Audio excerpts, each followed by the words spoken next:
everyone. Oh, so now I get the absolute privilege of introducing our guest speaker for the day. And to say that this person is a guest is really not. I mean, come on, I do this so often, where we have so many of our members and our singers and our speakers that come back over and over again. This is one of our wonderful, wonderful, wonderful ones. Please help me welcome our beloved Dennis Soares.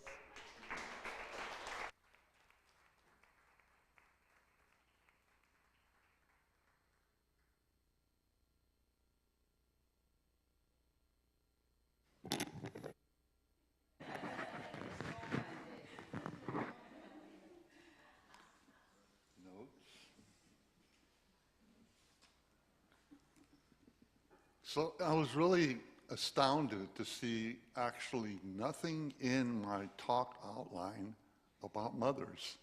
Do you know that? And I was thinking, wow, I got to say something about mothers, you know.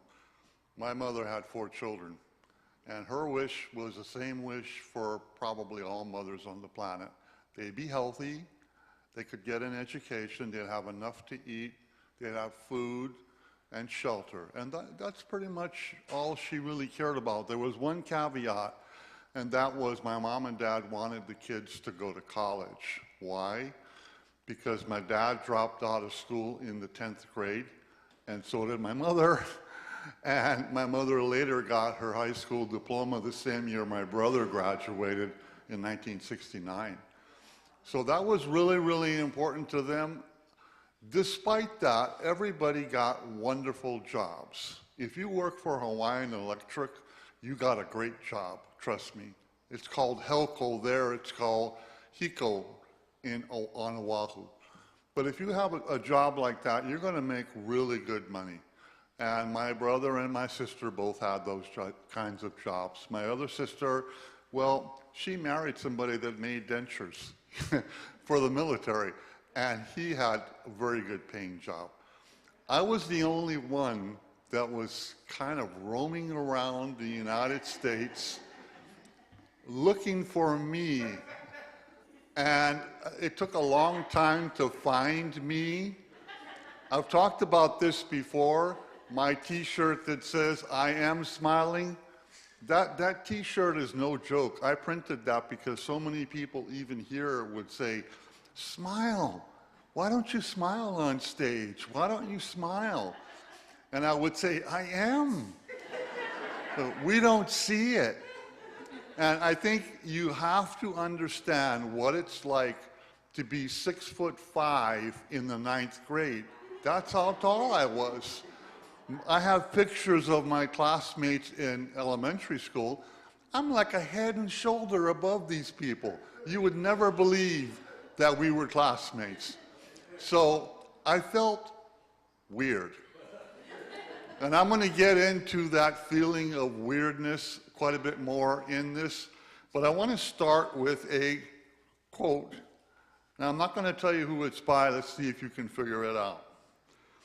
"Don't speak negatively about yourself, even as a joke. Your body doesn't know the difference. Words are energy and they cast spells. That's why it is called spelling."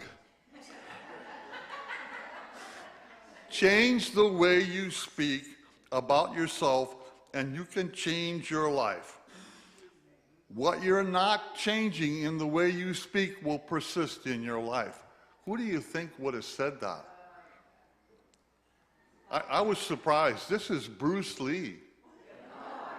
The late Bruce Lee, yeah? Okay? That's what he thought. Put that away. So the talk today is about releasing fear and being open. It might be very helpful if we took a look at some of the root causes of fear. Here are a sampling of things that lead us to be afraid and ultimately can lead us to a dark place. Loss of a beloved partner. How will I make it? We actually have this conversation from time to time. Loss of family members, including children. I can't bear the thought of living without them. Extraordinary debt, like medical expenses. How can I ever overcome this? A fatal diagnosis. Debilitating mental illness. I'm going to talk about this one more because I know listening to me, you would never think I have been or am mentally ill. I am. And I'm not joking. We'll talk about it in a minute. And I'm not afraid to talk about it because talking about it gives you power. Fear of the unknown. How many of you are afraid of what you don't know is going to happen tomorrow? Sure. Be honest. So, monthly theme, light and dark coexist together and they cradle each other in support. There isn't one without the other. We keep trying to say, I want to go only to the light place. You can't do that. There's also the dark place.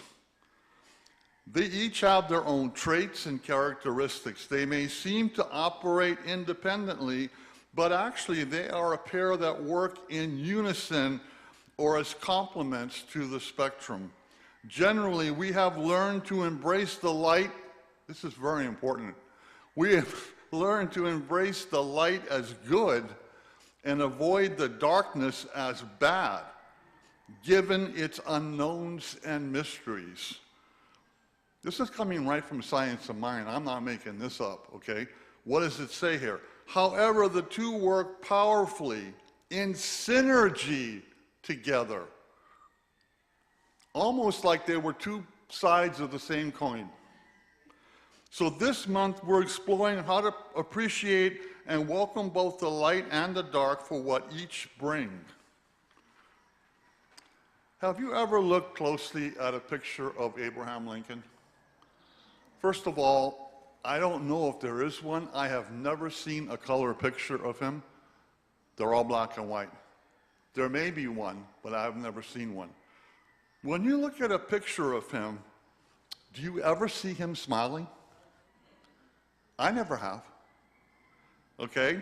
In fact, the term most often used for him is this word, melancholy. Now, after all, what does Abraham Lincoln have to be melancholy about? Well, let's see. He's the president during the most horrific war in the nation. He loses a child. His wife is mentally ill. Shall I go on?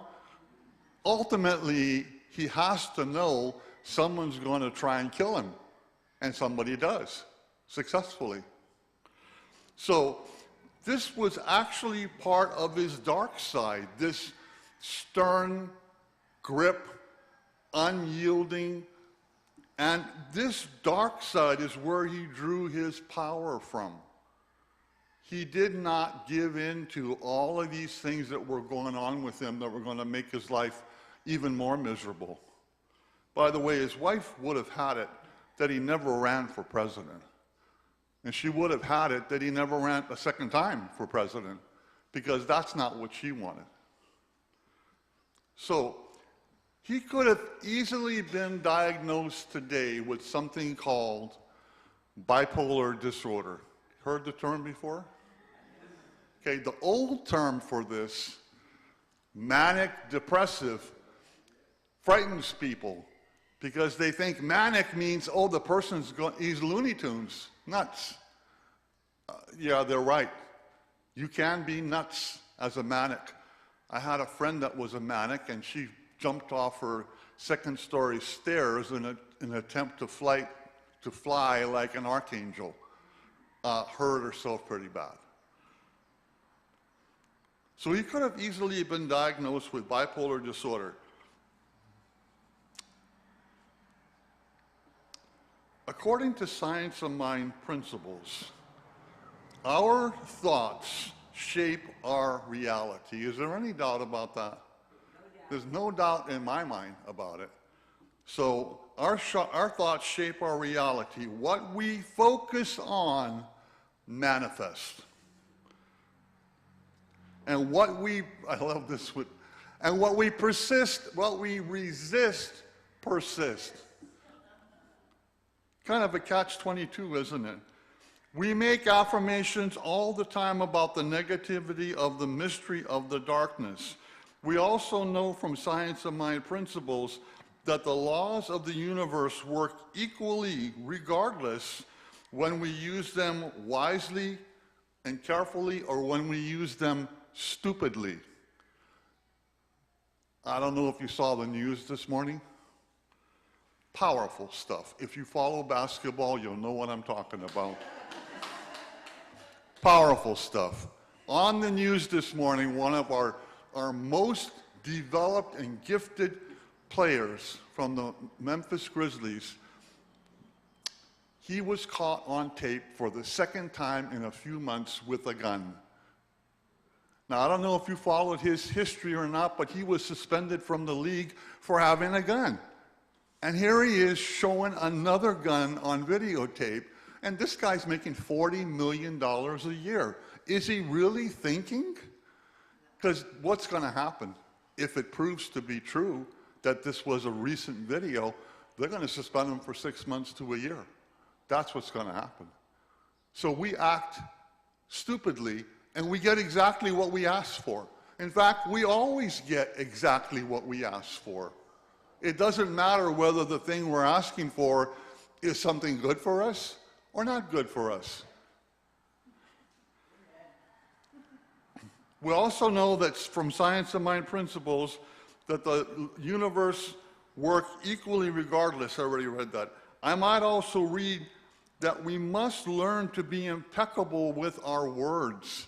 This is directly from A Course in Miracles. And this is directly from a beautiful book that was written about the Course in Miracles. It's one of the main agreements, and that is be impeccable with your words, be impeccable with your speech. How come? Because what you say about yourself and other people will come back to haunt you.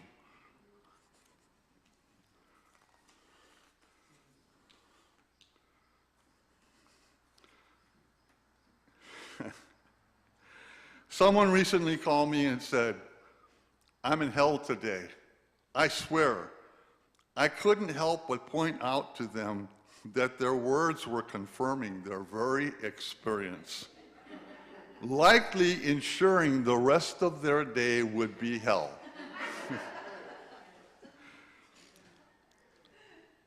In his incredible book, Conscious Language, Robert Tennyson Stevens writes that the language is our operating system, just like a computer, shaping our thought and reality as specifically as any set of blueprints defines the architect's ideas to the builders.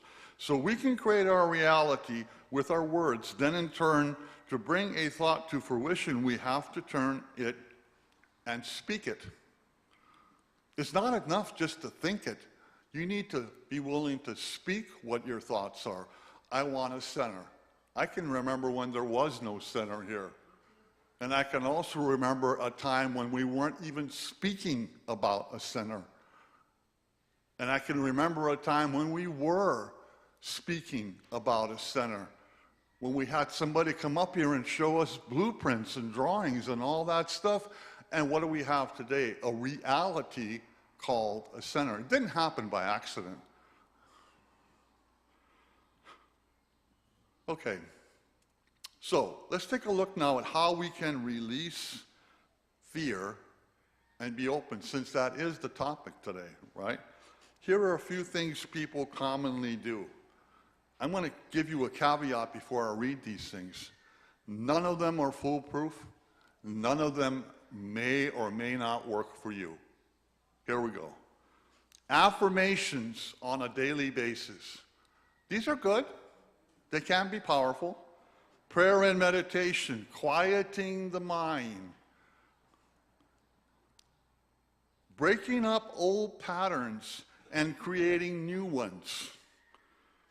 Perhaps, and I like this one, perhaps making better choices as to who we become friends with. I'd say in the story of John Morant, the guy hasn't gotten it yet. Whoever he's hanging out with, somebody videotaped him with that gun. That person's not a friend. And then they shared it with the media. That person's not a friend. All right, so you can do these things, sure, but I would not expect them to work overnight or even years or months. Why? Because putting new practices into place is a process that simply takes time. And anybody here that's been involved in Science of Mind or Unity or anything can tell you, it takes time. It takes time to change your thinking. Furthermore, there are simply some issues that do not respond to these kinds of treatments. For example, if you have developed an operating principle that says something is wrong and I must find it, that's me, by the way. If you have an operating principle that says something is wrong and I must find it, or, as my dad would often say, life's short, then you die. Now, these are not very affirming phrases.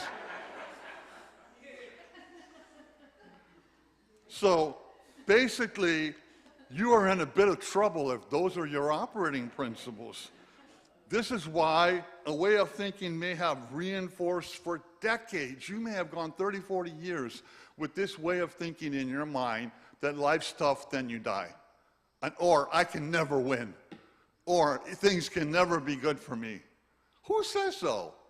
You're saying so. You may be an individual that can be helped with some modern day medications. And I'm not going to go down the rabbit hole that some people want to go down in regards to medications. If it works for you, do it. If it doesn't work for you, don't. I've heard every story under the sun. I've been involved in an embracing depression support group for over 15 years. And I hear the same stories over and over again. I'm going to gain weight. It's changing my personality. Okay, then don't do it. Find something else. But I can tell you one thing. Most people don't find something else. They will go to, let's say, St. John's wort or something like that, and it doesn't really handle the issue. All right, so now I'm going to give you my story unlike you have never heard it before. When I was 12 years old, living in Kailua, I developed panic anxiety attacks. And if you've ever had one, believe me, they feel real when you're having it. Don't let anybody tell you, as people used to say, it's all in your mind, Dennis. Well, yeah, where else do you think it is? Of course it's all in my mind. I know that, but how do I shut the damn thing up? All right? So panic anxiety attacks frightened my mother extremely. Took me to the hospital, took me to the doctor. They couldn't find anything wrong other than one thing. My mom and dad were having separation problems. He wanted to move to, you wouldn't believe this, he wanted to move to Hilo. And she was bound and determined. My mother was a strong-willed person. We were not moving anywhere. She had finally got all her kids in Catholic school, and she wasn't going to move them anywhere. And yes, we all did go to Catholic school. God help me.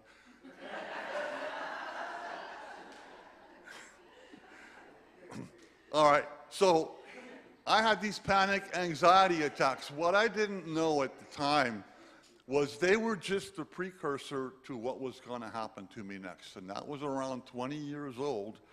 I was actually diagnosed with what is called a personality disorder. Okay, I got a personality disorder. What in the hell does that mean?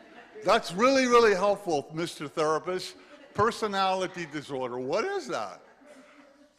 Don't we all have a little bit of that? So I spent literally a decade trying to find what was wrong with me? Why did I have this personality disorder? Why did I have this inability to be really social and kind of a thing? That didn't happen for me. That didn't happen for me. So, amazingly, I remained a functional human being during this time. A slightly crazy one, but functional. All right, then I came across some really high-powered courses, which I won't name. But one of the things in one of these courses was an affirmation that your life can get better by changing the way you think, which is like what I've already said, all right? And so I got involved in that. It did not change squat, all right? About 5 years later, it was like, boom. Whatever was in that course blew up in my head. And I got it. What did I get? This moment now is it. Stop looking for the next moment to be it, because you aren't going to find it. This moment now is it. And you know what? I hated it. I hated that realization, because I was sure that somebody out there was going to fix me. And that never happened. Honestly, it hasn't even happened till today. What did happen is I found the Unity Church. There was no Science of Mind church in Stockton, and I began to attend. I began to become a minister. She and I were co-music ministers for a long time there. And this positive way of looking at things and embracing life altered my life. But I thought, wow, I'm cured. I'm over this. Wrong. You're never really over stuff, you know. So in 1991, we'd been married 2 years, and I said, let's buy a house. And with the help from family and friends, we bought a house. And I swallowed my house. Literally. I had upper GIs, lower GIs. What is wrong with me? Why am I so stressed out over buying this house? Well, I can tell you why. The house was $100,000, and the note was $300,000. And that, I thought, that's it, my life's over. I'm going to be paying on this house forever, till I die. So in any event, I went and saw a very wise psychiatrist, German guy. Within a half an hour, he says, you know, Dennis, I know what's with you. I said, you do? He said, yeah, you're bipolar. I said, what the hell is bipolar? It doesn't help me to give me a term. What is it? He said, read this book, The Light Side of the Dark Chasers. I read that book. By the way, the woman that wrote that is now passed. I read that book, and I got it. I totally got it that he was right, and that my first hero in that book was Father Knows Best. He had the same thing. And he was a functional human being in that series. His name was Robert Young. Okay, that was my first clue that I'm not alone here. There's other people that have this thing, and that there's things I can do. So one of the things that I decided to do was follow their direction. Take lithium. What is lithium? Lithium is a number 3 element on the periodic table. It's a salt. Take lithium, it'll balance you out. And I'm thinking, well, am I going to slow down? Let me ask you if you think I slowed down. Between then and now, I've made over 150 musical albums. So the fear in the mind of what's going to happen to you was so great that I actually had to go through a process with this psychiatrist. Here was the process. I walked in and I says, I don't want to take that. He says, how come? I says, because the internet says that this substance will make you lose yourself. You'll forget who you are and blah, blah, blah, blah, blah. He goes, well, that's good. Why don't you go home and self-treat yourself? I pissed him off, and he pissed me off. So I said, okay, I will try it, but you're going to have to figure out a way that I don't know what I'm taking. That's the way. 10 milligrams was my maximum dosage. Christy would put in a little cup every day from 1 to none in there, and I would never know what she was putting in there. But each day I would write down all the symptoms, all the side effects from it. And guess what? No correlation whatsoever. The side effects didn't match anything that I was taking. And really, that's the end of the story. Now I could say I can get on an airplane, I can drive a car over steep mountains, I can do all these things that I could not do before simply because I had a chemical imbalance. By the way, the imbalance is serotonin. I don't care what you do, you can affirm all you want to, but if you have a lack of serotonin in your brain, nothing's going to fix it except you. And how do we know this to be true? We've scanned the brains of many, many people that are bipolar, and they all show the same thing: lack of serotonin. And to also add to that, we've scanned the brains of many mass murderers. They've all shown the same thing. That part of the brain in them where empathy and love and all that stuff comes from is missing. You can release them if you want to, but they don't know any different. So I'm going to wind up this talk. Oh, God.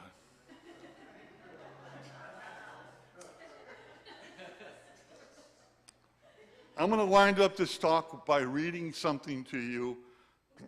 I like reading posts on Facebook, and this one's really a lot more tamer than the stuff I've been telling you. I was lying next to my first wife in my bed. I won't tell you who this is. I was irritated. She must have been going on and on and on and on about something, gone to sleep, and I kept hearing these words over and over, flowing like an endless stream. Uh-oh. I went downstairs, and it turned into sort of a cosmic song rather than an irritated song. Rather than, why are you always mouthing off at me, right? But the words stand, luckily, to themselves. They were purely inspirational, and they were given to me as a boom. I didn't own it, know it. It came through me, and I don't know where it came from. And so here's the words. Words are flying out like endless rain into a paper cup. They slither while they pass. They slip away across the universe. You guys know who? Yeah, that's John Lennon. And so the reason for reading you this is out of confrontation and annoyance and bother, he creates something that he himself admits is the best lyrics he's ever written. And that he's tried to duplicate this, and he's failed. All right? So one last thing. I'll have Christy handle this part. You know, my mother's mantra was, all I give, I receive. And it didn't matter where she was, whether she was in an elevator, whether she was in a coffee shop. It didn't matter. She was always writing checks to people, and they all thought she was weird. You know? She wasn't weird. She knew exactly what she was doing. So the first thing I want to share with you, I brought 4 copies, and we'll put them on the back table here. I actually wrote this book 15 years ago. And guess what? It's almost exactly the title of my talk today. Out of the darkness into the light. So I'll give you those 4, Christy. Okay. And then the second thing is we were informed yesterday that 2 of our albums are in the Nahoku Hanohano finalists this year. Thank you. So I brought a couple of copies of our newest album, which will go in for nomination next year. So that's it for me. Thank you.